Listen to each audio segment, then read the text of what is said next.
Alors, on va effectivement enchaîner avec la conférence qui va suivre. Je sais que vous êtes nombreux, bonjour à toutes, bonjour à tous, pour venir découvrir le temps fort de ce démarrage de journée. C'est donc l'étude qui doit lancer finalement les débats. Et pour le faire et pour m'accompagner, j'ai demandé à Laurent Morel de me rejoindre, que vous pouvez applaudir, qui va nous détailler. Bonjour Laurent. Alors, on a chacun un micro. Voilà, je vais peut-être récupérer le micro en plus parce qu'on a plusieurs intervenants. Voilà, donc pour les thématiques de cette journée, effectivement, le leadership du directeur financier de la Decryse, on va détailler dans un instant avec vous, Laurent, cette étude que beaucoup attendent, très fournie, et on va aussi partager, faire un regard croisé avec nos trois grands témoins. Je vais vous demander de les accueillir, on va les accueillir tout de suite. Je vous demande d'accueillir Laurence Brantôme, qui doit être ici. Bonjour Laurence. De Raseo, prenez place. Mettez-vous là, Laurence. Également, qui sont arrivés, et on est ravis de les accueillir, Jean-Jacques Morin, du groupe Accor, qui arrive à l'instant. Bonjour Jean-Jacques. Installez-vous. Directeur. Et puis, Mathieu Malige, également, vous l'accueillez. Directeur financier du groupe Carrefour. Installez-vous tous les trois.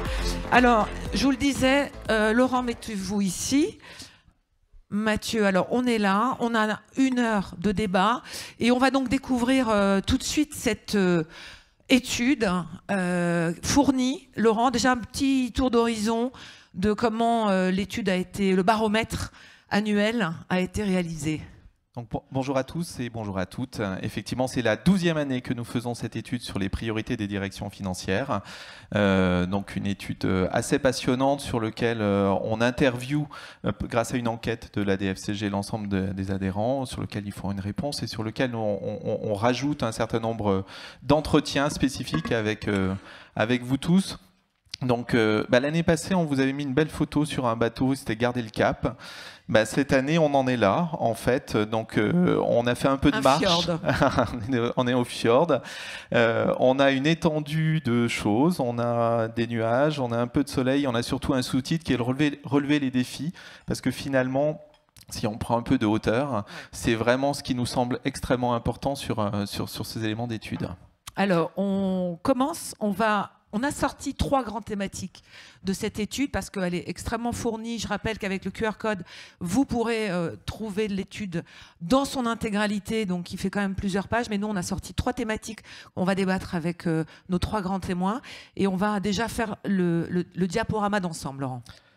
Alors justement, vous l'attendez parce que chaque année, on fait un baromètre des priorités des directions financières. Donc on a 6 priorités qu'on suit depuis ces 12 années. Alors on ne vous a pas remis les 12 chiffres, mais sur les 6 éléments, cette année, le sujet majeur, chaque année, je vous disais, la première des priorités, c'est le pilotage de la performance et c'est consubstantiel à la fonction finance, etc. Donc on s'ennuyait un petit peu.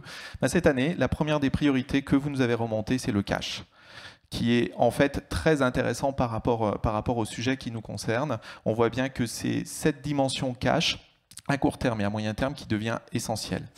Le deuxième sujet, évidemment, reste toujours la notion du pilotage de la performance. Et on voit, je veux dire, un croisement des courbes entre le court terme et le moyen terme, avec justement une tendance à vouloir gérer le sujet des stratégies de croissance. Et donc, on voit bien que vous, en tant que direction financière, votre enjeu, c'est à la fois gérer cette notion de performance, court terme et moyen terme, et d'accompagner vos dirigeants sur ces notions de stratégie de croissance. Et puis le troisième point, la troisième priorité, donc ça c'est la remontada notamment dans les grands groupes, c'est quoi? C'est la gestion des talents qui résonne bien quelque part dans toutes les difficultés de recrutement. Donc ce baromètre est intéressant, on voit un peu les éléments et quelque part ça nous pose la question de relever les défis de l'agilité dans le monde en crise permanente, relever les défis de l'innovation grâce à la technologie et relever les défis de durabilité face aux enjeux RSE.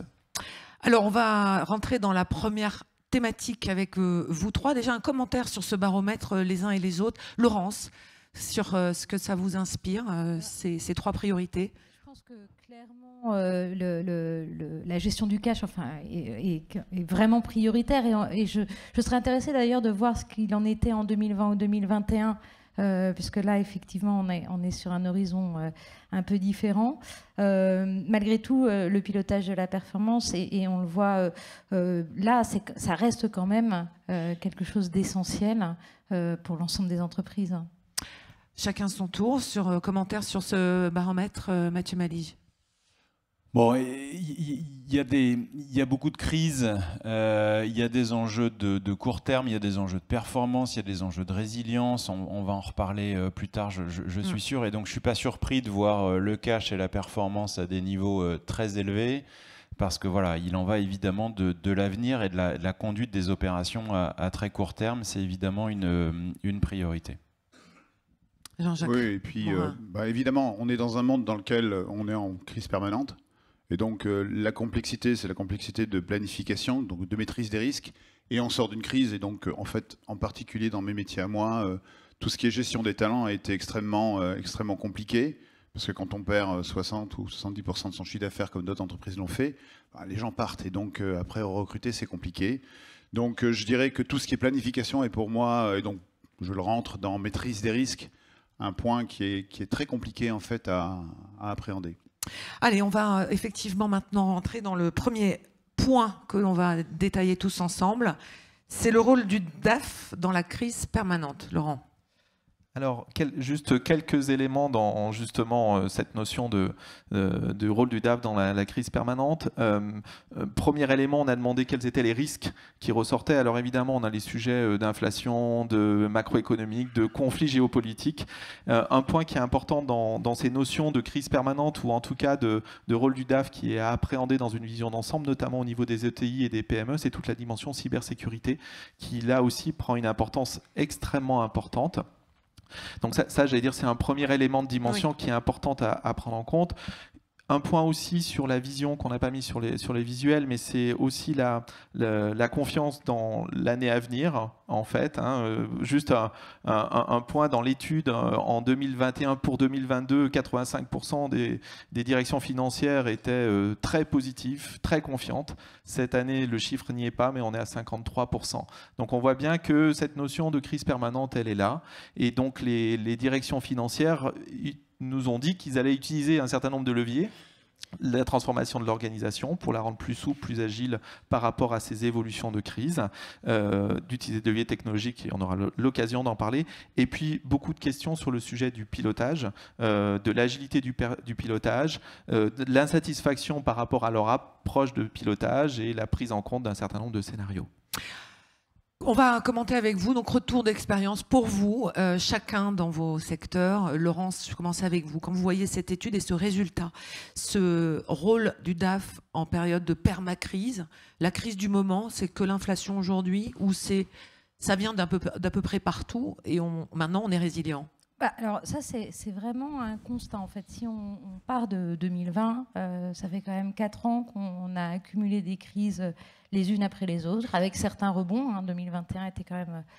et moi, ce qui me surprend au travers du portefeuille des sociétés qu'on accompagne, on a 650 sociétés en portefeuille, c'est la capacité de résilience des entreprises et la capacité d'adaptation dans cet environnement de crise permanente. Donc ça, c'est très surprenant, très optimiste. Moi, je trouve ça très optimiste, en fait, très positif de se dire qu'on a ces capacités de réagir, secteur après secteur, parce que vous avez parlé de l'hôtellerie, donc effectivement en 2020 c'était catastrophique, mais il y a d'autres secteurs, 2021 aussi, non, mais il y a d'autres secteurs qui ont été touchés à un moment donné par l'augmentation du coût des matières premières. Enfin, on a vraiment secteur après secteur des crises qui touchent et des entreprises qui arrivent à être résilientes. Je trouve ça très impressionnant. Ensuite, il y a un point qui n'est pas noté ici, qui m'interroge, c'est quand même l'évolution des taux d'intérêt, alors en lien avec l'inflation évidemment, mais c'est vrai que ce n'est pas indiqué. Alors peut-être que j'y suis plus sensible que d'autres acteurs, mais c'est clairement un point qui me semble important à prendre en compte. Jean-Jacques Morin, la crise du moment, parce que nous, quand on a préparé ce plateau, le 7 octobre n'était pas encore arrivé. Donc j'imagine que dans le domaine de l'hôtellerie... Vous êtes au courant du 17 novembre ? Et du 17 novembre, voilà. Comment ça se... C'est pas encore passé. Mais simplement, les crises du moment pour vous, c'est quoi? Bon, c'est un peu tout. D'abord, on s'habitue, hein, vous savez. C'est comme toute chose. Non, je crois que vous avez parlé de résilience. En fait, ce qu'il y a d'important là-dedans, c'est une certaine continuité de pensée. Et en fait, un ancrage des équipes. Et je pense que ce qui permet aux organisations d'être résilientes, c'est justement cet ancrage. Alors cet ancrage, ça veut dire quoi, hein? Ça veut dire en fait des valeurs qui restent les mêmes, et notamment au sein de la fonction financière, hein, la capacité à dire la vérité, la capacité à être authentique, la capacité à être résilient, la capacité en fait à avoir du courage, parce que quand il y a des crises, il faut avoir du courage. Et je pense que la première des réponses, c'est ça. La deuxième, c'est évidemment ce que vous avez dit, qu'on nous a présenté, qui est la transformation.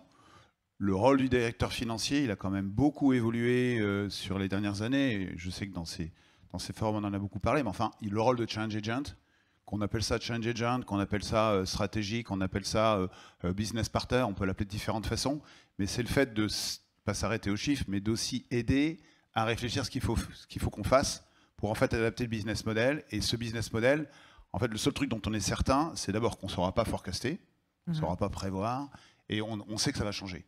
Et donc l'ancrage est important parce que sinon on perd tout le monde. Et l'authenticité, c'est-à-dire la capacité que vous avez à raconter aux gens que de toute façon ce que vous êtes en train de faire maintenant, c'est pas ce que vous ferez demain, est aussi importante. Et je pense que c'est comme ça qu'on survit à tous ces trucs. La liste, elle est évidemment pas exhaustive. Et franchement, on ne sait même pas aujourd'hui la profondeur des effets que peuvent avoir les choses qui se passent. Et donc quand je disais que le problème numéro un qu'on a, c'est à quoi ressemble l'année d'après, c'est un vrai sujet, c'est-à-dire qu'on ne sait pas. Et donc à partir de là, la seule façon de pouvoir en fait jouer son rôle de planification, c'est d'être hyper agile. Mathieu. Oui, alors peut-être pour compléter ça, cette série de multicrises, c'est des haies qu'il faut franchir. Et puis en plus de ces crises, vous avez quand même des éléments structurels, le RSE, le digital avec des nouveaux concurrents digitaux qui ont des modèles économiques différents qui viennent vous concurrencer. Donc tout ça, ça fait beaucoup.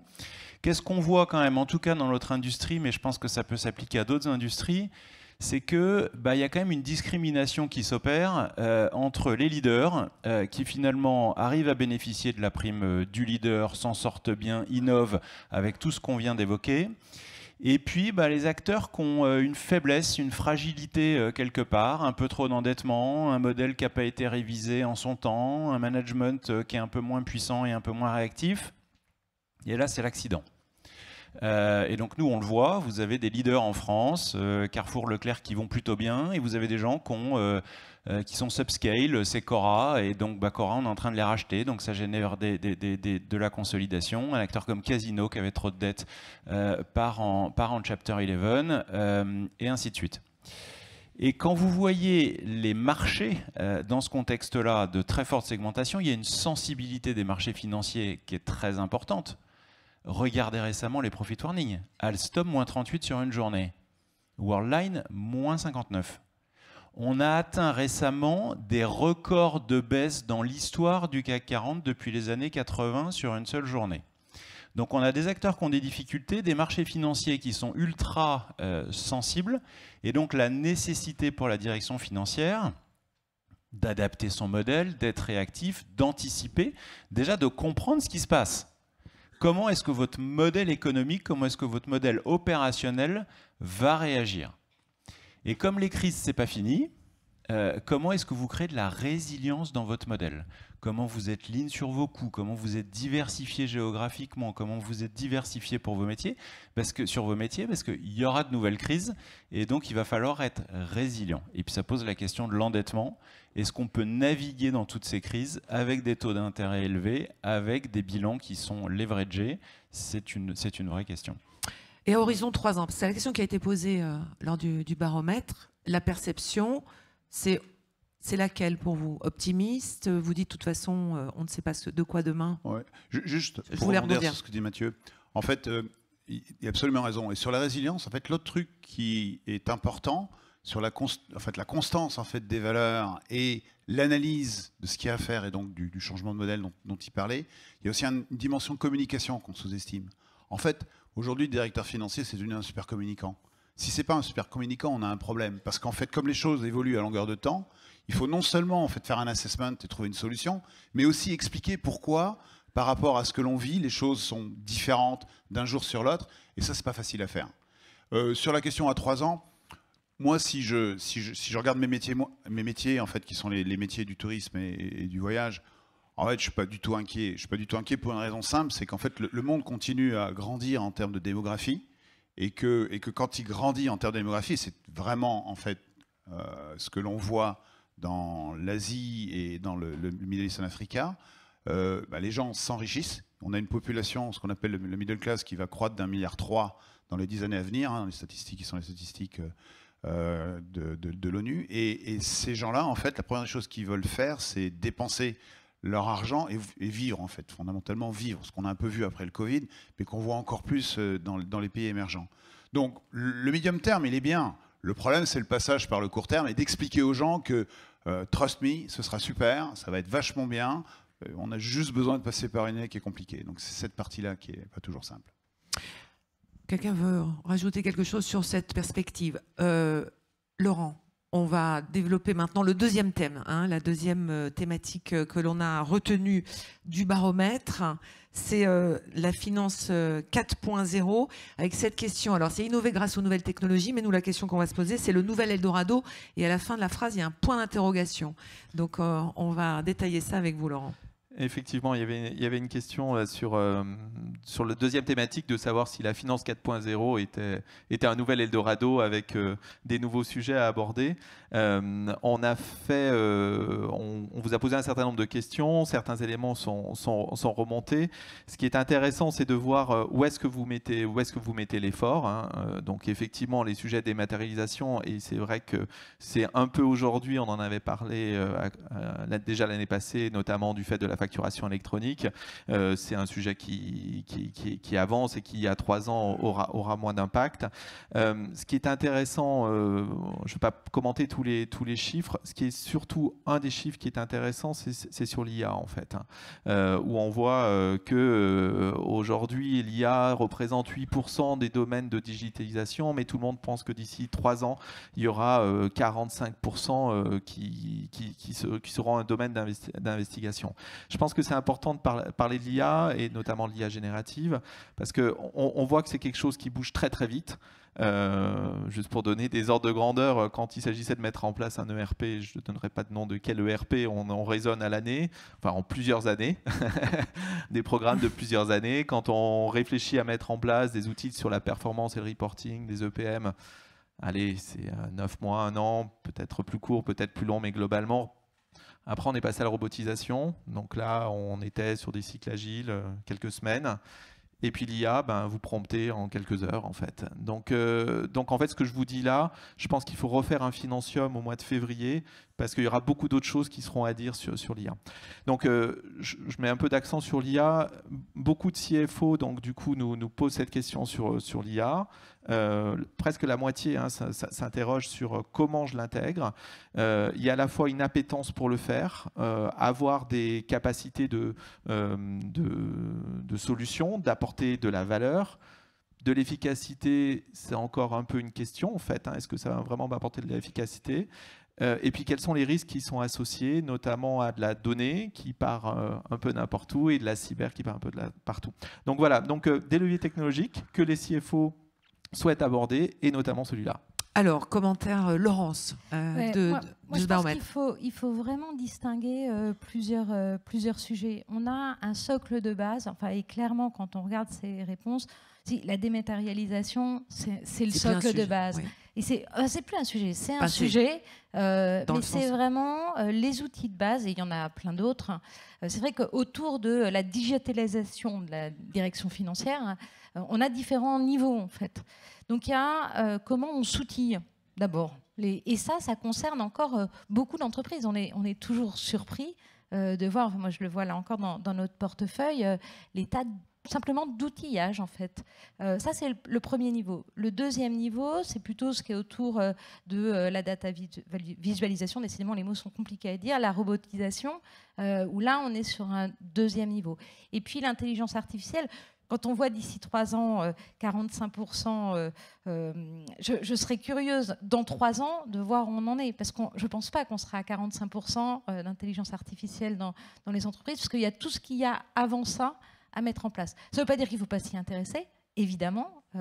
Nous, on commence à l'utiliser pour un certain nombre de sujets. Donc, mais malgré tout, il ne faut quand même pas oublier, je ne suis pas sûre qu'on soit encore à la finance 4.0 dans l'ensemble de nos entreprises. Ouais. Alors Mathieu, sur ce baromètre, et puisqu'on y vient, l'IA qui existe déjà dans certains... Bon, il y a un continuum depuis 40 ans. Et je dis 40 ans volontairement parce que tout ça évolue en permanence. Alors, ça a des impacts, toute cette data, cette big data. Nous, on a un des plus gros data lakes, on a 8 milliards de transactions clients dans notre data lake. Dans le monde, on rajoute 2,5 milliards de transactions par an. Et donc ça, nous, on l'utilise pour plusieurs choses. On l'utilise pour le business. Quand il fait chaud, vous allez consommer plus de liquide et plus de glace. Comment est-ce qu'on modifie notre mécanique d'approvisionnement pour éviter d'avoir des surstocks et comment est-ce qu'on adapte ça? Donc nous, dans le business, cette data, elle est devenue absolument clé. On a créé, par exemple, ce qu'on appelle le Netflix de l'assortiment. Vous dites que vous êtes dans une certaine zone en France, à une certaine saison, avec une zone de population autour de votre magasin. Eh bien, l'intelligence artificielle va vous proposer un assortiment avec des magasins miroirs, avec le pouvoir d'achat de la zone. Et voilà. Et donc, on arrive à avoir du tailor-made sur de l'assortiment. Évidemment, ce que vous ne pouvez pas demander à vos équipes.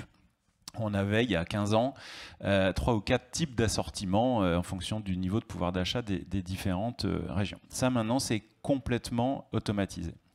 Alors, on arrive à utiliser toute cette data et cette data client, pas uniquement pour notre business, mais aussi pour nos clients. On a mis sur le site carrefour.fr, si vous n'y êtes pas encore allé, je vous invite à y aller, un chatbot et vous lui dites, voilà, je suis 4 ce soir à la maison, je suis végétarien et j'ai envie de manger quelque chose pour 15 €, qu'est-ce que tu me conseilles?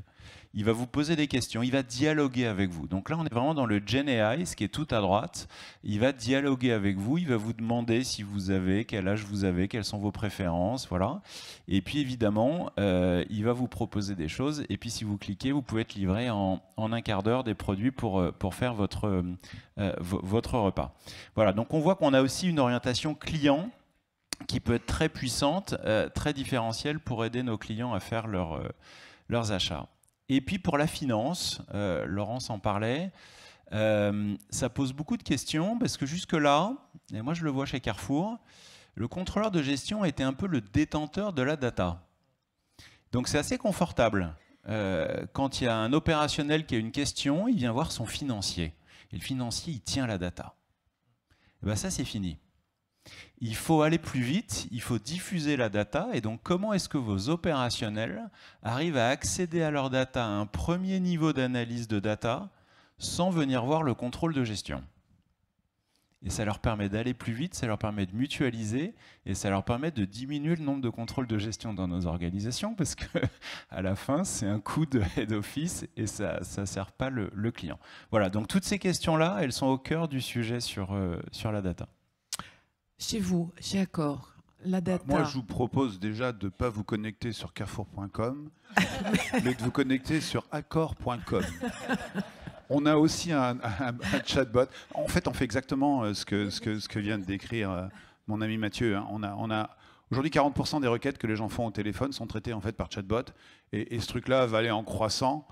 Donc c'est ce que tu décrivais, et c'est exactement ce vers quoi en fait toutes les industries de services vont aller. L'autre application est aussi celle que tu as décrite, Mathieu, donc bravo. L'hyperspécialisation, ce qu'on appelle chez nous l'hyperspécialisation, l'idée étant de collecter l'information en fait, du client à travers son parcours et à partir de là, lui proposer en fait, une solution qui soit adaptée à ce que son historique de consommation a été. Les voyages à l'étranger, consommer du whisky, aimer les coussins qui sont très moelleux, et ainsi de suite, ainsi de suite. Donc ça, c'est sur l'IA. Sur l'IA, moi, j'ai une façon de le synthétiser en interne que j'ai piqué, hein, c'est pas moi qui l'ai créé, mais piqué un consultant et que je trouve très bien. En fait, on est dans un monde dans lequel Post-Covid, il y a le FOMO, Fear of Missing Out. Sur l'IA, c'est un peu ça. Il y a un peu Fear of Missing Out. On a peur de ne pas être dedans. On sait que si on n'est pas dedans, on va perdre en fait cet avantage compétitif. Par contre, c'est quand même pas facile. Et c'est le deuxième sigle qui est foggy. Fear of getting in. Donc on est pris entre un truc dans lequel on se dit « Oh là là, ça va passer de 8 à 45, ce sera peut-être pas 45, ce sera peut-être 35, ce sera peut-être 75, Dieu seul sait. » Par contre, à quelle vitesse doit-on rentrer là-dedans ? Et ça, c'est un vrai sujet, et c'est le gros débat qu'on a, et le sujet a été abordé aussi par Laurence, hein, sur la qualité de la donnée, et aussi les conséquences en fait, légales hein, qu'on peut avoir à avoir donné de l'information, qui soit de l'information erronée, ou à avoir utilisé des données auxquelles on n'a pas accès. Donc c'est un sujet ultra compliqué, parce que quand on commence à rentrer là-dedans, le problème est un problème très simple comptable, qui est un problème d'audit trail. On ne sait pas en fait comment le résultat a été créé à partir des sources d'information. Mais moi sur ce tableau, l'autre truc que je trouve ultra important, et qui est un des moves qu'on a essayé d'accompagner aussi chez Accor, c'est Cloud. Hein. Parce que l'IA, en fait, ça fonctionne quand le data lake existe. Pour que le data lake existe, il faut que les données soient accessibles. Pour qu'on puisse en fait faire du contrôle de gestion sur des données qui soient des données accessibles à tout le monde, il faut que le data lake existe. Pour que le data lake existe, il faut que les systèmes en fait capturent cette info. Et pour capturer cette info, il faut que ce soit sur le cloud d'une façon ou d'une autre. C'est d'ailleurs pour ça en fait que l'IA a accéléré comme elle a accéléré. C'est parce que la donnée est devenue disponible et que la capacité de processing a aussi augmenté de façon importante. Il n'y a rien de nouveau hein, dans tout ce qui est intelligence artificielle. On en parlait dans les années 50, à part qu'à l'époque, on ne savait pas faire en termes de processing. Donc voilà un peu comment on regarde le truc. Moi, mon dernier point, c'est on a parlé tout à l'heure de transformation et de changement de business model. Un des points qu'on a vraiment poussé pour ce que ça vaut pour d'autres entreprises, et le move sur le cloud, parce que ça permet aussi d'avoir un modèle qui soit beaucoup plus variable en termes de coûts. On parlait tout à l'heure de comment est-ce qu'on fait pour planifier. Comment on sait planifier, la seule chose qu'on sait faire, c'est être agile. Pour être agile, il faut pouvoir en fait aller très vite dans un sens ou dans l'autre, donc monter en capacité ou réduire en capacité. Si vos coûts sont fixes, c'est compliqué. Donc, coût variable, c'est mieux. Mathieu, puis Laurence. Alors, cette data, au fond, elle refond complètement les modèles économiques. Et elle a énormément de valeur. Alors, on en a parlé de la valeur pour nous, mais chez Carrefour, on s'est dit qu'elle avait même une valeur de marché. Et donc, en fait, il y a un business qui monte pas mal aux États-Unis, qui s'appelle le retail media. Ça va être de dire Carrefour.fr, c'est pas juste un site où vous allez faire vos courses, c'est aussi un média qui a beaucoup de trafic. Et en fait, pour un annonceur, une grande marque, annoncer sur Carrefour.fr, ça a incroyablement plus de valeur que d'annoncer sur un grand site média d'un journal ou sur Google. Pourquoi ? Parce qu'on est capable, quand vous vous connectez, de vous connaître. Et donc on est capable de dire à l'annonceur, en fait, vous lancez une nouvelle campagne, vous lancez un nouveau produit, quelle est votre cible ? Et on va exposer votre campagne à la cible que vous choisissez. Donc déjà, c'est très spécifique. Et après ça, on va être capable de vous dire comment ce client qui a vu votre campagne, son comportement d'achat a été modifié en ligne, en magasin, dans le temps, et votre produit, le Coke, par rapport à Pepsi. Comment ça a performé ? Et donc vous voyez que pour un annonceur, le return on marketing investment est beaucoup amélioré par rapport à ce qu'il est capable de faire sur un média généraliste. Et donc ça, on en fait un business. Et donc nous, on anticipe qu'à 5 ans, dans notre EBIT, la part de revenus qui va venir de nos magasins, de notre activité cœur, va baisser en proportion au profit de la valorisation de nos données. Aux États-Unis, qui a toujours un quart d'heure d'avance sur l'Europe, le retail média en tant que marché a dépassé la publicité sur les médias traditionnels, en tant que marché en valeur. Et donc évidemment l'Europe est très en retard, mais c'est évidemment une dimension qui va monter. Donc c'est pas juste pour de l'interne, le modèle économique se transforme complètement. Nous on a un flux de clients. Comment est-ce qu'on valorise ce flux de clients ? Évidemment en lui apportant notre service, mais aussi en monétisant ce flux. Laurence, peut-être. Moi, je voulais revenir sur un point qu'a dit Mathieu qui me semble très important, c'est la dépossession de l'information financière, de la direction financière vers les opérationnels.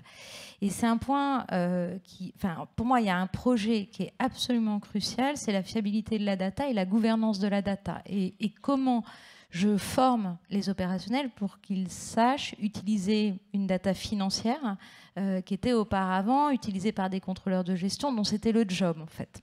Et ça, au-delà de ces aspects technologiques, c'est quelque chose qui est essentiel si on veut arriver vers ces transformations et ouvrir finalement toutes ces données. Jean-Jacques, vous voulez rajouter quelque chose par rapport à ce que... Non, ce que dit Mathieu est en fait effectivement ce qu'on voit aussi dans l'hôtellerie, c'est-à-dire que maintenant les chaînes américaines commencent à vendre en fait la façon dont vous vous comportez quand vous êtes dans un hôtel, quand vous commandez en fait des produits, des services, et c'est quand même un monde dans lequel en Europe ça se fait encore pas beaucoup. Donc c'est assez surprenant. Hein. Donc on n'est pas surveillé, il n'y a pas du tout de sujet comme ça aujourd'hui, on est bien, on est indépendant, on est heureux, il n'y a personne qui vous suit, la vie est belle, George Orwell, tout ça c'est autre chose. Mais bon, c'est quand même ça fait un peu peur. L'autre truc que je dirais sur la data, et c'est en fait un point important, on a quand même été dans l'hôtellerie beaucoup challengé par ce qu'on appelle les OTA, qui sont Expedia, qui sont Booking, et après tout le modèle Airbnb. Et une des façons en fait dont cette industrie, je ne parle pas d'accord, je parle de l'industrie d'une manière générale, a survécu, c'est justement parce qu'on a de la data. C'est toute l'information qu'on a sur les clients qu'on appelle entre guillemets loyaux, qui sont ceux vers lesquels on peut pousser de l'information plus, je dirais, adaptée à ce qu'ils peuvent avoir envie de consommer. Et cette donnée qu'on appelle une donnée chaude, hein, qui est une donnée qui existe, qui est une donnée qu'on connaît le client, on le voit, on le touche, on sait en fait ce qu'il veut, ce qu'il aime pas. Et évidemment, quand on est en fait une plateforme purement numérique, on ne l'a pas cette information, ou on l'a de façon imparfaite. Et donc c'est comme ça en fait que notamment l'industrie hôtelière et l'industrie des marques type Hilton, Marriott et ainsi de suite ont survécu en renforçant la puissance de leur marque et en renforçant tout l'aspect loyauté en fait aux marques qui sont celles de ces sociétés. Ça, c'est un point important. Bon, donc tout ça, ça modifie tous les profils dans nos organisations, évidemment. Donc on a à nouveau une nouvelle révolution digitale et des sujets RH. On a eu ça sur les sujets administratifs il y a quelques années. On fait plus de la compta, on fait des flux d'informations et comment est-ce qu'on traite les flux de manière lean, efficace, rapide avec la piste d'audit dont on parlait tout à l'heure. On voit que sur la partie analyse de la performance, recommandation auprès du business, évidemment ça change avec toute cette data. Et puis même les opérationnels, c'est des questions pour nous financiers. C'est les formations finance pour non financiers d'il y a 15 ans, mais comment est-ce qu'aujourd'hui, vous formez les opérationnels pour qu'ils arrivent à accéder à la data, à la comprendre, à comprendre les recos de manière très, très autonome. Voilà, donc ça, il faut accompagner les organisations dans cette mutation. Le risque, il est majeur, c'est que comme nous, on est en train d'enlever les contrôleurs de gestion à côté des opérationnels, c'est que l'opérationnel, il perd la compréhension de ce qui se passe. Ça, c'est le gros risque. Et qu'à bas bruit, la qualité de ses décisions, sa qualité d'anticipation, sa qualité de pilotage se dégrade sans qu'on s'en rende compte. Et si on arrive là, on a tout perdu. Voilà, donc ça c'est une énorme menace qui pèse sur nous financiers. Laurent. Je voulais rebondir, mais Mathieu a lu avec attention notre étude, donc c'est pour ça il a fait le lien. Effectivement, c'est un vrai sujet de on parle de levier technologique, mais à la base, c'est un vrai sujet de transformation humaine sur effectivement les profils, les compétences qui sont à prendre en compte et qui sont à changer. Effectivement, la capacité de faire le lien entre data, nouveau business model, et donc avoir cette double compréhension entre le business, la partie financière aussi en fait, hein, puisqu'il faut trouver ces différents éléments. Donc on voit bien qu'il y a des gros sujets de transformation des entreprises et même pour l'IA aussi, qui est un nouveau sujet de transformation, puisque c'est quelque part, c'est pas une transformation sur l'ensemble des éléments, mais c'est plutôt, aujourd'hui vous utilisez Excel, demain vous pouvez utiliser une IA générative. Donc en fait c'est un peu dans votre quotidien. Donc c'est comment on change ça. C'est aussi important parce qu'il y a des sujets d'attractivité, en fait. Hein, c'est un peu ce que vous évoquiez tout à l'heure sur la capacité à faire venir des équipes et des jeunes équipes, parce qu'il faut être au bon niveau par rapport à la fois à la data, mais également avec tous les sujets nouveaux.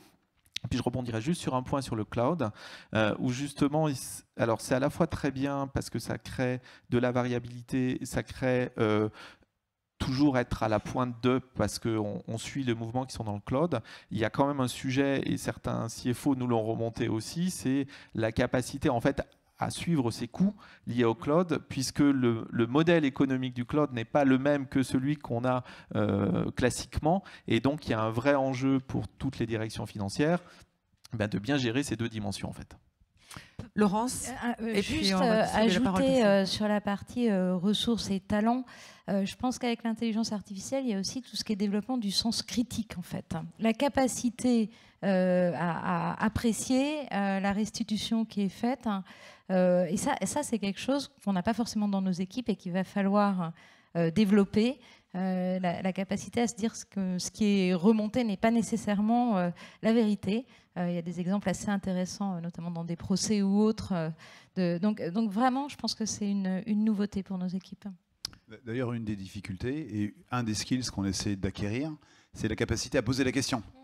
Parce que quand on fait de l'intelligence artificielle, dépendamment de comment vous posez les questions, vous n'avez pas la même réponse. Donc il faut bien comprendre l'ordre dans lequel on met les mots, l'impact que ça peut avoir, les sources qui sont utilisées, et donc, comme ça, on peut comprendre peut-être la réponse. C'est pas... Moi, je suis content d'être en fin de carrière. Donc, je sais pas pour vous. Non, mais blague à part, l'autre truc que je voulais dire qui est aussi important sur tous ces trucs-là, qu'on a fait, mais que d'autres sociétés évidemment ont fait, c'est qu'on parlait d'agilité, on parlait de capacité à rebondir, on parlait de capacité à coller au marché et donc avoir les bonnes fonctionnalités dans les bons délais. On ne veut pas être trop en avance, on ne veut pas être trop en retard. Et donc on a en fait bâti au niveau de l'IT, et ça rebondit sur ce que tu disais Mathieu, en fait un mélange entre des gens qui sont des fonctionnels et des gens qui sont des gens de l'informatique, ce qu'on appelle une digital factory, encore un nouveau terme, mais qu'on appelle Digital Business Factory, pour bien indiquer que ce n'est pas uniquement des informaticiens, mais aussi des gens qui viennent du business. Et en fait, c'est des toutes petites équipes très mobiles qui font ce qu'on appelle de l'agile computing, et donc qui en fait collent à tous les développements qui sont ceux des clients, ceux des marchés, ceux des segments, et qui parce qu'ils sont en fait en petite entité, un peu comme des SWAT teams, un peu comme des équipes, peuvent répondre dans des délais courts à des changements, et le seul truc qu'on sait, c'est que la réponse qu'ils donnent, elle sera plus valable dans 6 mois. Et donc il y a aussi une façon de développer qui fait que finalement, il n'y a plus vraiment un utilisateur et un développeur, mais c'est une équipe mélangée, et c'est un peu ce qu'on décrit aussi sur la différence entre, ou du moins c'est pas la différence, c'est la mixion qui se fait entre opérationnel et non opérationnel. Alors, on parlait de technologie, on va fermer ce chapitre-là dans un instant, mais le risque et les risques, les fraudes, le risque cyber, qu'est-ce que vous nous en... Tout est sous contrôle. Tout est sous contrôle, évidemment. Justement, par rapport à ça, pour conclure sur la partie technologie, Nouvel Eldorado, point d'interrogation, je rappelle. Énorme risque, énorme sujet pour les comités d'audit, énorme sujet pour les boards. Voilà, donc vous essayez d'avancer avec la marée, avec beaucoup de modestie, beaucoup de prudence. Vous préparez à des crises, parce qu'il y aura des crises de fuite de données, il y aura des crises de ransomware, il y aura des crises de... Voilà, donc il faut se préparer à gérer ces crises-là. Et puis investir au fond. Nous, on a 400 personnes qui font de la sécurité informatique dans le groupe en permanence. On est attaqué des dizaines de milliers de fois par jour.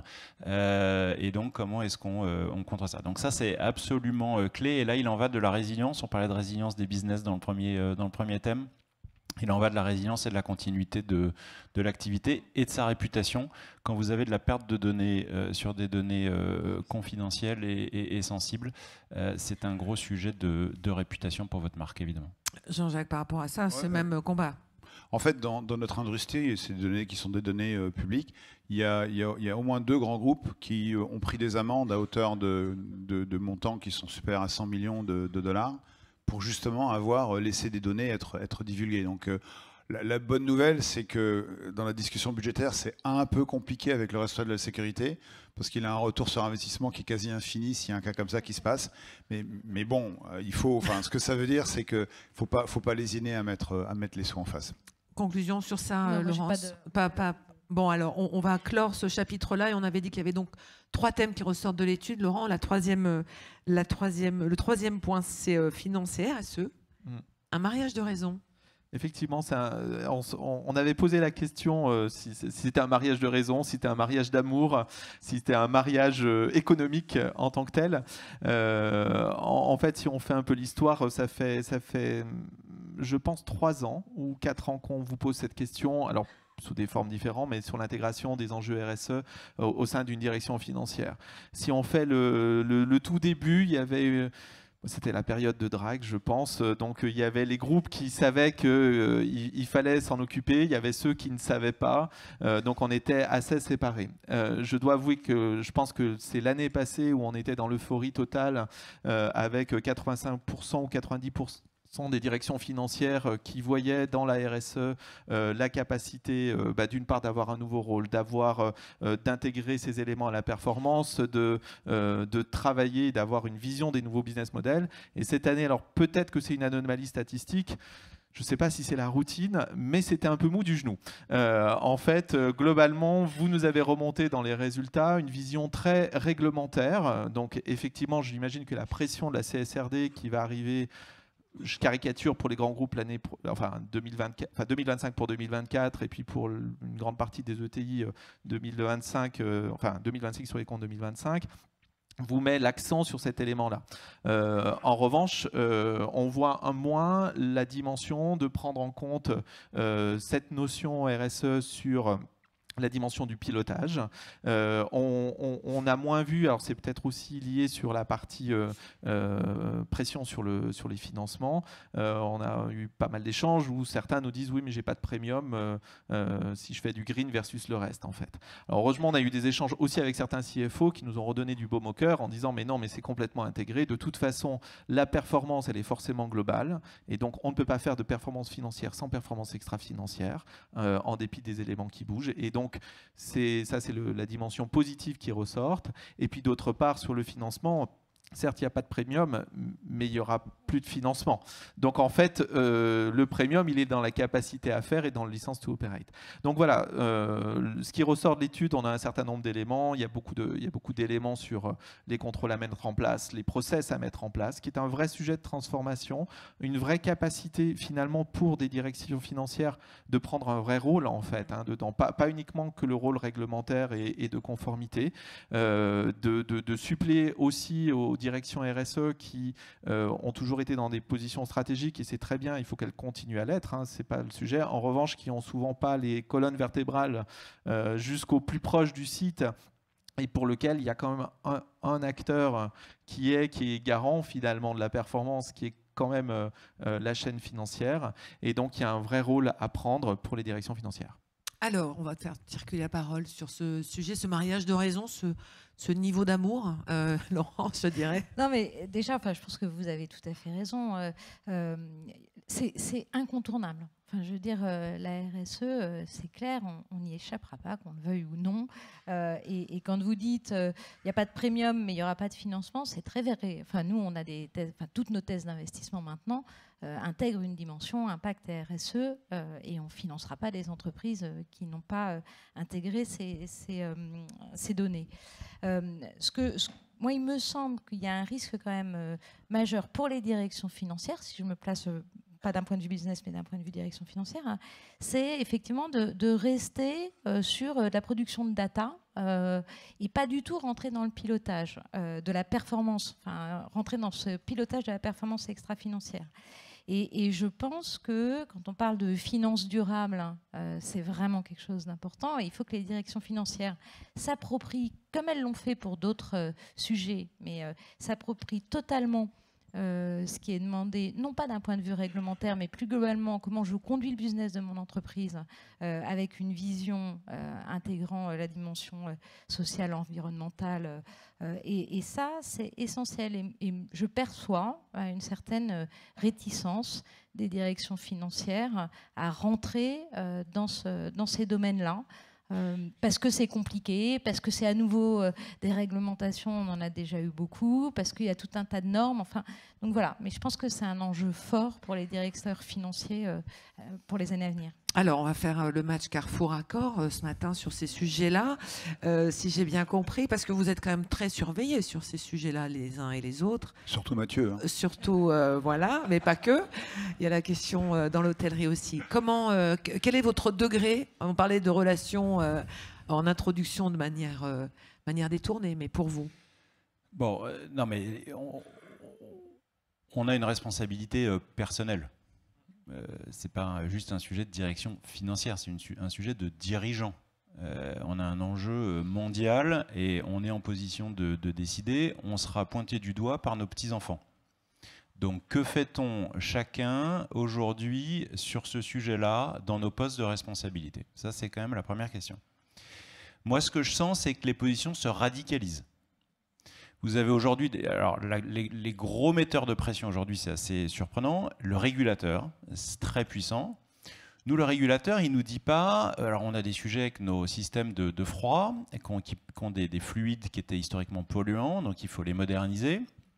Le régulateur, il ne nous dit pas, première lettre, première notification, merci de faire les modifs. Il nous dit, vous avez 15 jours, si dans 15 jours, vous n'avez pas changé tout le système de froid du magasin, c'est à peu près 10 millions d'euros, c'est pas compliqué, on va le fermer. Alors, mais on donne quand même de la nourriture à des gens, on les aide quand même à s'approvisionner. Non, mais en fait, donc il y a une forme de radicalisation. Vous avez une radicalisation des ONG. Nous, on prend des quarts de page dans le Financial Times parce que y aurait du bœuf au Brésil qu'on a vendu dans nos magasins, qui a été élevé sur des zones qui sont issues de la déforestation de l'Amazonie. Quart de page, chers investisseurs à New York, n'investissez pas dans Carrefour. Et donc, vous prenez une pression sur votre marque, vous prenez une pression sur votre equity story, sur votre relation avec les investisseurs, qui est assez forte. Et les ONG font bouger le monde. Et c'est bien. Et donc, nous, sur ce sujet-là, on a mis en place un système de suivi satellitaire de 33 000 fermes au Brésil pour arriver à suivre sur quelles parcelles ont été élevés les animaux qui terminent dans nos magasins. Pour être capable de démontrer aux ONG, au pouvoir public, que non, nous ne vendons pas de bœuf qui a été élevé dans des zones qui ont souffert de déforestation. Donc, une stratégie puissante qui se radicalise. On voit les investisseurs qui se radicalisent. Nous, on a eu un sujet RSE. Moi, directeur financier, je suis convoqué par des gros actionnaires institutionnels américains. 1 heure de call en urgence. Et ils vous disent, écoutez, on vous dit tout de suite les choses. On a 1 heure. On adore votre equity story. On a investi depuis longtemps. Si on n'a pas les réponses qu'on veut, on va tout vendre. D'accord? Donc, ça passe ou ça passe pas. Voilà, donc ça se radicalise. Ce qui est encore assez peu radicalisé pour moi, c'est au fond les clients. Je suis surpris de ça. Les clients sont évidemment très sensibles, mais on ne voit pas de radicalisation, ou en tout cas elle est assez minoritaire, mais je pense qu'elle va beaucoup monter. Et on voit les collaborateurs. Aujourd'hui, les jeunes collaborateurs, vous n'avez pas de stratégie ou vous avez juste du greenwashing, ça ne marche pas. Ils ne viendront pas travailler chez vous, ils ne resteront pas, et ça peut être même des détracteurs sur la place. Donc on a un monde qui se radicalise. On va venir après à tout ce qu'on fait, mais en tout cas, voilà l'environnement. Je crois que c'est un environnement qu'il faut prendre très très au sérieux. On a complètement dépassé le greenwashing, le nice to have. Il faut des stratégies très profondes, très ancrées dans le modèle économique de l'entreprise. Alors, est-ce que vous en êtes... Oui, non, sur la radicalisation, c'est vrai. En fait, on se rend pas trop compte, mais l'Europe est vachement en avance. En matière de régulation, en matière de justement mettre cette pression positive, hein, on est énormément en avance par rapport à ce qui se fait notamment aux États-Unis. Et moi, j'ai beaucoup plus de questions en fait, d'investisseurs européens que d'investisseurs américains, ce qui est quand même un peu le comble. Mais bon. Donc, de ce point de vue-là, ce qu'on fait est bien, et si on ne fait pas ça, de toute façon, ça n'avancera pas. Sur le côté client, nous ce qu'on commence à voir, hein, c'est la nécessité pour nos hôtels d'avoir des certifications, qu'on appelle les certifications Green Globe, et qui sont des certifications faites par une société externe, et qui garantissent en fait que l'hôtel respecte un minimum de critères pour être, entre guillemets, éco-friendly. C'est-à-dire que justement, il n'y a pas une climatisation qui soit pas aux normes, on n'a pas des piscines où on fait n'importe quoi, on a en fait une nourriture, un approvisionnement qui est un approvisionnement local et qui donc évite en fait un transport déraisonnable dans des périodes qui ne sont pas les bonnes de fruits ou de légumes. Donc on a cette pression-là des clients qui reste relativement, je dirais, mesurée par rapport à ce qu'on peut obtenir ou ce qu'on peut en fait avoir comme pression gouvernementale, enfin ou du moins régulatory. Mais qui monte et qui monte notamment chez les populations les plus jeunes. Donc ça fait lien avec ce que tu disais, Mathieu. En fait, les gens qui sont le plus sensibles sont les gens qui vont avoir le plus longtemps à vivre avec cette terre. Et donc, c'est un vrai sujet. Après, Accor, on est à plein dedans. Hein. On n'a pas tellement le choix. Hein. C'est People, Profit, Planet. People, on a 200, 300 000 personnes qui travaillent sous un assiette franchisée ou managée. Donc, on a besoin, en fait, d'avoir une dimension humaine hyper forte dans tout ce que l'on fait, qu'on a toujours eu. Et qu'on continue à avoir. On a 30% des gens qui changent chaque année de métier, c'est-à-dire qui sortent du groupe ou qui rentrent dans le groupe. Donc c'est une énorme en fait gestion, je dirais sociale, mais au sens noble du terme. C'est un gros élévateur social. Et puis sur la partie planète, on pollue en fait à hauteur de 10% le monde, hein. C'est-à-dire qu'on contribue à 10% dans les émissions de carbone. Et je parle d'une manière générale le tourisme et le voyage, avec notamment tout ce qui est avion. Donc on a un vrai rôle à jouer et un rôle qu'on a décidé de jouer. Mathieu. Alors donc ça fait des stratégies qui se mesurent. Hein. Vous avez une stratégie, vous avez des KPI pour faire le lien avec la finance, c'est ce que disait Laurence tout à l'heure. Alors nous on a créé un indice, l'indice RSE et transition alimentaire. On a 17 critères dans cet indice sur des sujets de climat, de biodiversité, de santé et puis de diversité et d'inclusion dans nos sociétés. Et donc là, vous retombez au fond dans quelque chose que des financiers savent assez bien faire. Vous avez 17 KPI, vous avez des forecasts, vous avez des cibles moyen terme. Nous, on reporte ça de manière semestrielle.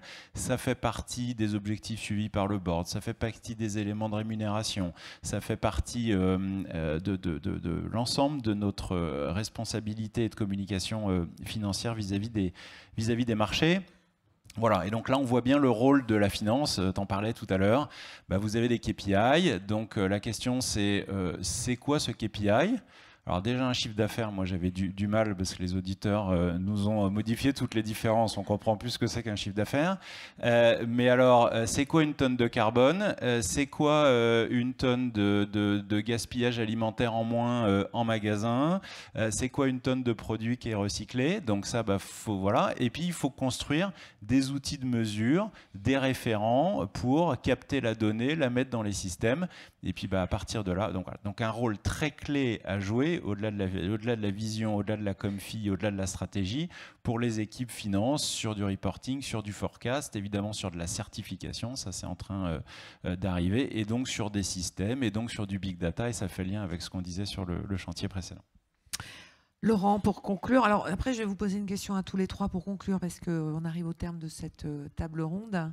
Sur la partie RSE. Sur la partie RSE, non, je pense que les débats montrent bien l'importance d'y aller, dans une vision business en fait et pilotage avant d'avoir des sujets réglementaires. L'importance finalement de monter en compétences parce qu'effectivement c'est une forme d'IFRS. Alors effectivement les obligations de performance, le chiffre d'affaires, c'était déjà compliqué et là on va rentrer dans un autre monde. La vision carbone est connue depuis longtemps dans beaucoup de groupes, donc je pense que ça on va aller assez vite et c'est assez en lien avec les opérations. Par contre le reste, effectivement il y a une marche et notamment aussi dans la dimension sociale, qui paradoxalement on pense qu'elle est bien maîtrisée, mais en fait elle aborde des notions qui sont un peu différentes de ce que l'on peut connaître. Donc effectivement beaucoup de défis à relever pour une direction financière. Pour conclure tous les trois, la thématique de la journée c'est leadership du directeur financier, la direction financière au-delà des crises. Qu'est-ce que vous avez envie de dire à celles et ceux qui sont là ce matin par rapport à ces défis de demain? Jean-Jacques, pour commencer. Juste, si je peux, sur deux choses en fait. Moi, je suis totalement d'accord. Une des raisons pour lesquelles c'est pas un mariage d'amour, c'est un mariage de raison, c'est parce qu'on n'a pas le choix. Oui. Et le deuxième truc, c'est que ça ressemble quand même vachement à ce qu'on a fait dans les années 2000 avec la révolution des IFRS. Et c'est marrant, comme ça n'a pas laissé que des bons souvenirs. Donc, non mais je suis sérieux là-dessus. Et le dernier truc, moi j'ai une règle qui a toujours marché, c'est what you don't measure, you don't improve. Et donc un des trucs qu'il faut faire, c'est mettre en place les outils dont tu parlais parler. Et il y a des outils qui existent. Hein. Sur la mesure du carbone, il y a des outils qui existent et donc qu'on déploie. Sur ce que j'ai envie de dire à tout le monde, moi en fait, je pense que dans tout ce monde dans lequel on vit, enfin, je l'ai dit au départ, j'ai commencé par ça. Le plus important, c'est de rester mobile, c'est de rester agile et de rester en fait fidèle à ce qu'on pense dans l'agilité, ce qui n'est pas toujours très facile à dire ou très facile à faire. Il y a une citation que j'aime bien, qui est une citation de Chekhov, que vous connaissez peut-être, qui dit stay hungry, stay foolish. C'est-à-dire en fait, il faut rester curieux, rester ouvert et ne pas hésiter à faire des trucs qui sont des fois un peu extrêmes, parce que c'est comme ça qu'on fait avancer les groupes. Donc en fait, la mobilité ou du mouvement, il y en aura, ça va continuer, ça ne peut pas s'arrêter. Quiconque pense le contraire est évidemment complètement à côté de la plaque. Et la curiosité, c'est-à-dire l'envie d'apprendre des nouvelles choses, que ce soit l'intelligence artificielle dont on parle aujourd'hui ou ces nouvelles normes ou comment on les traite, c'est en fait comme ça qu'on progresse. Le mot de conclusion pour vous, Laurence. Non, moi je dirais ce qui me semble vraiment intéressant, c'est de dire que les enjeux des directions financières, en fait, ce sont les enjeux de l'entreprise. C'est pas plus compliqué que ça, en fait. C'est pas des enjeux spécifiques à la direction financière, ce sont des enjeux business. Il faut juste qu'on s'inscrive, chacun d'entre nous, en tant que directeur financier, dans ces enjeux business. Mathieu, Malige. Bon, on l'a vu au travers des différents thèmes du jour. On vit un moment passionnant pour les directions financières qui ont un rôle encore plus important que ça n'était le cas par le passé. On est au cœur des enjeux stratégiques, on est au cœur des enjeux RSE, on est au cœur des enjeux de data, on est au cœur des enjeux de transfo, on est au cœur des enjeux de consolidation, on voit la sensibilité des marchés financiers. Donc on a des carrières, on a des trajectoires de carrière pour nos équipes qui sont probablement encore plus passionnantes aujourd'hui qu'elles n'étaient par le passé. Avec tout ce que vient de dire Jean-Jacques, ça va changer, ça va bouger, on ne sait pas comment, il va falloir s'adapter. Mais en tout cas, on a un rôle, on a une place, nous financiers, dans l'organisation qui est absolument passionnante. Donc voilà, profitons-en, vivons des formidables années de carrière avec toute cette incertitude et cette angoisse. Mais on a des très belles carrières et des très beaux moments d'entreprise à vivre. Dernier mot, Laurent, le baromètre, on le retrouve évidemment détaillé. Alors le baromètre, on aura quelques petits flyers à la fin, vous pourrez récupérer l'ensemble des éléments de l'étude. Vous l'avez aussi de mémoire sur la partie des FCG et vous l'avez sur notre site PwC. Et je voudrais juste terminer par une citation de Sénèque qui disait la vie, ce n'est pas à attendre que l'orage passe, mais c'est apprendre à danser sous la pluie. Et je pense que cette étude, il y a les relevés, les défis pour les directions financières sur ce sujet. Allez, on va se mettre au swing. Merci à tous les quatre. Jean-Jacques Morin, Mathieu Malige, Laurence Brantôme et Jean-Jacques Morel. Merci infiniment et je cède la parole pour la suite de la matinée. Très bons travaux à vous tous.